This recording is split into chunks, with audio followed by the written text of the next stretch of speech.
एक सेठ से लक्ष्मी जी रूठ गई। जाते हुए बोली, मैं यहाँ से जा रही हूँ, अब मेरी जगह नुकसान आएगा, तैयार रहना। जाते हुए मुझसे कुछ मांगना चाहते हो तो बोलो। सेठ बहुत समझदार था, बड़ी विनम्रता से बोला, नुकसान आ रहा है माँ, आने दीजिए, बस जाते हुए भी ये वरदान दे जाइए कि मेरे परिवार में सब आपस में बहुत प्रेम से रहें। लक्ष्मी जी मुस्कुराई, तथास्तु कहा और वहां से चली गई। उस सेठ की 4 बहुएं थी। कुछ दिनों बाद सबसे छोटी बहू खिचड़ी बना रही थी। उसने खिचड़ी में नमक डाला और अपने काम में व्यस्त हो गई। तभी दूसरी बहू आई, उसने खिचड़ी को चखा नहीं, उसमें नमक डाला और वो भी अपने काम में व्यस्त हो गई। ऐसे एक एक करके तीसरी और चौथी बाकी की दोनों बहुएं आई, ना कुछ जाना देखा, खिचड़ी चखी नहीं और खिचड़ी में नमक डाला और डाल के चली गई। रात को सबसे पहले सेठ खाना खाने बैठा। जैसे ही उसने खिचड़ी का एक चम्मच लिया, उसे महसूस हो गया कि इसमें बहुत ज्यादा नमक है और तुरंत समझ में आ गया कि नुकसान आ चुका है। किसी से कुछ नहीं कहा, चुपचाप खिचड़ी खाई और चला गया।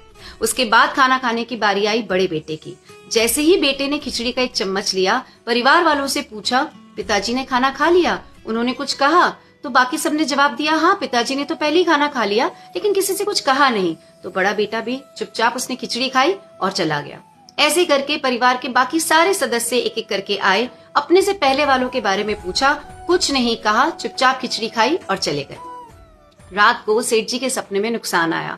हाथ जोड़कर बोला, मैं यहाँ से जा रहा हूँ, मैं यहाँ नहीं रह सकता। तो सेठ जी ने पूछा, क्यों, क्या हो गया? नुकसान ने कहा कि तुम सबने मिलकर 1 किलो नमक खा लिया, कोई किसी पर चिल्लाया नहीं, गुस्सा नहीं किया, सब शांत रहे। जिस परिवार में इतनी सुख शांति, आपस में इतना प्रेम हो, मैं वहां नहीं रह सकता।